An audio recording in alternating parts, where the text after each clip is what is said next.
Hello students, welcome to this Frames 5 video tutorial on the butterfly part 3. Please open Frames 5 from your application screen and open your butterfly file. So let's review what we've done. Let's use the slider and go back to frame 1 and let's click on play.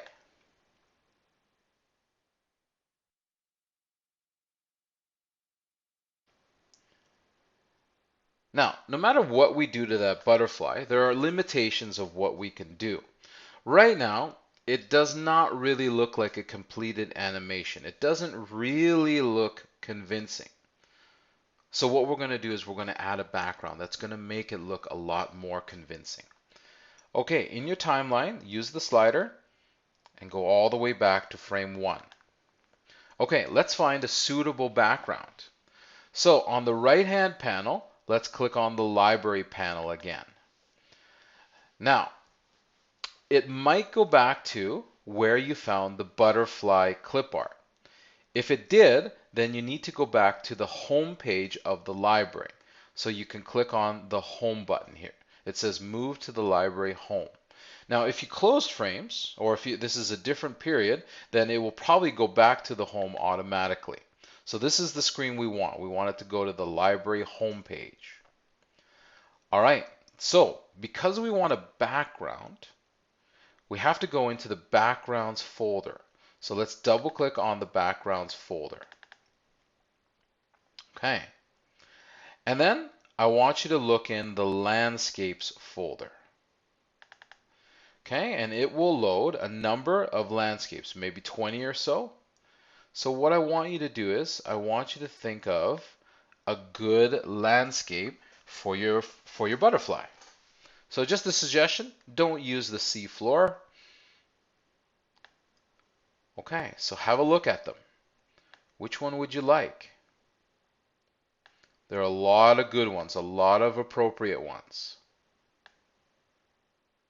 So have you made your choice? All right, so once you make your choice, this is how you bring it over into your frame. So click on the one that you've chosen. I've chosen Country Road. I don't know if you've chosen that one, but if you have, that was very lucky. It does not have to be Country Road. You can change it later if you like. All right, so this is how you bring it over. Let's click on the green arrow in the bottom right-hand corner. Let's click on that. And what it should do is, because it's a background, it knows it's a background, it sets it to the background perfectly in the frame.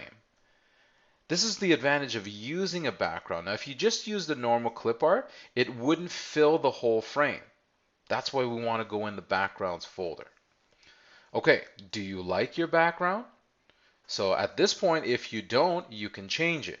You can click on another background and then click on that green arrow in the bottom right hand corner.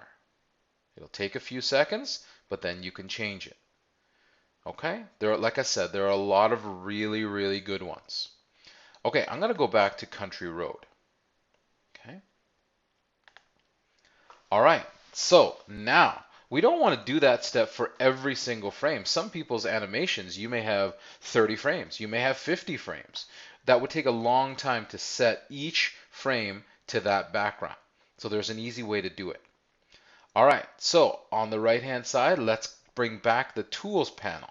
So click on Tools.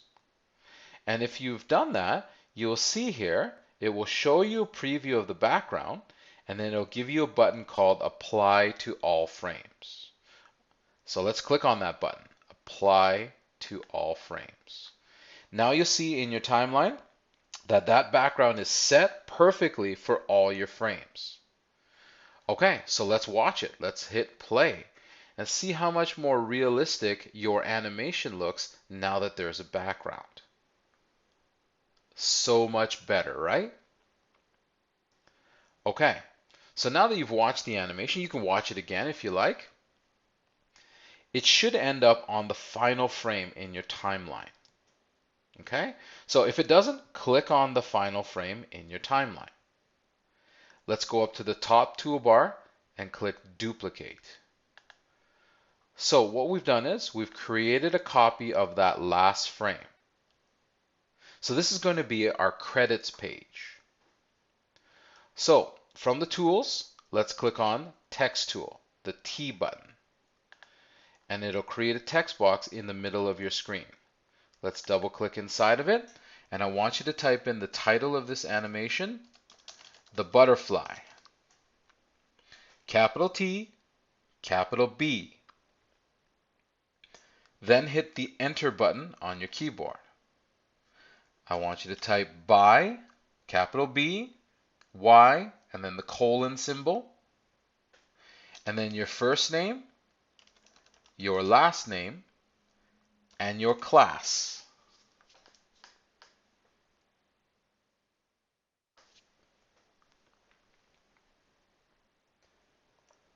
Okay, let's highlight the title and your name. Let's change the font from Arial on the right hand side. Here's where you get to control everything that has to do with that title, with that text box. So find an appropriate font that you think looks cool but is still easy to read. I always use Calibri. Then I want you to hit the bold button. Then I want you to increase the size of the font so that it is quite large.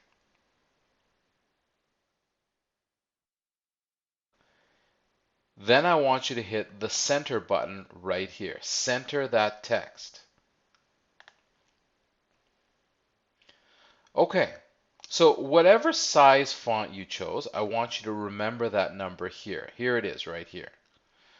So what I want you to do is I want you to now just click inside of the text box and highlight your name line here. So what we want to do is we want to reduce the size of the text of the second line. So I had it set at 52.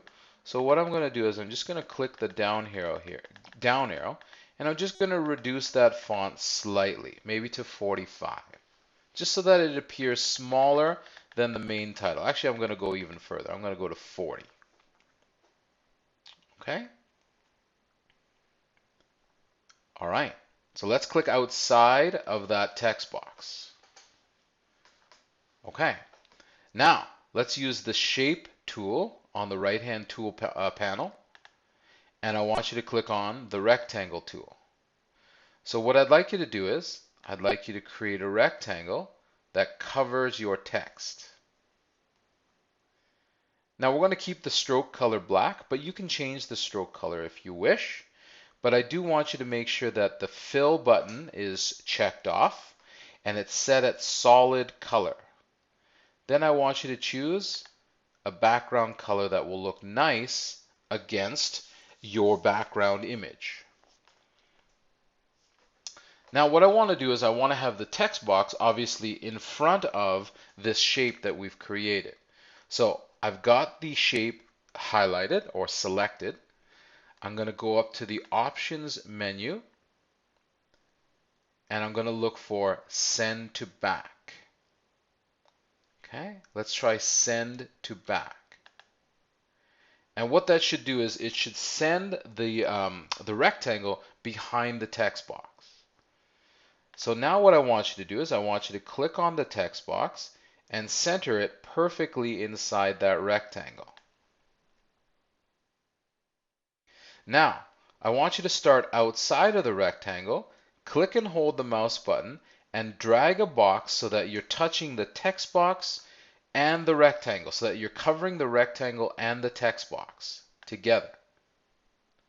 Now, from the top toolbar, I want you to click Group. So what this does is it locks the text box and that rectangle together. So now when you move it, it's just considered one object. So you can move this text box at the top to the top of your frame, the bottom to the top right, or in my case, because I've got this road, it actually makes sense that it's perfectly centered in the middle. Now I'm going to grab the butterfly and I'm going to move it back and I'm going to overlap it or overlay it on top of the text box. Now, if it doesn't appear on top of the text box like it did for mine, then you simply need to go make sure you clicked on the butterfly, go up to options, and this time we're going to use bring to forward or bring to front or bring forward. It doesn't matter. So I'm going to try bring to front, and it should lay it on top of that text box. So this is called layering, how we have one object in front of another object which is in front of the background. Okay? All right, so the last thing we need to do is we need to change the duration of the credits page. Okay, so in the bottom right hand corner, the duration, we've done this before. I want you to change it from 0.2 seconds to 4 seconds. Not 0.4, but 4 seconds. And hit enter. So what that's going to do is it's going to hold on the last frame for a lot longer because it's got text. We want the audience to read what the title was, and we want the audience to know who created the animation. All right, in the top left-hand corner, let's hit the save button.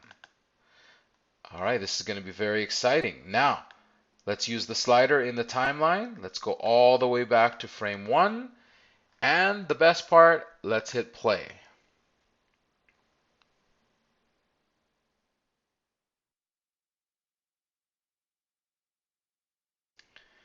And at any time, if you feel that the butterfly moved too much in one direction, you can correct it. Okay, you can debug your animation.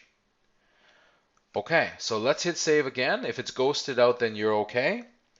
So this concludes this animation project on the butterfly. Please save your work and call Mr. Ueda over to show him your completed animation. Thanks for watching. Bye.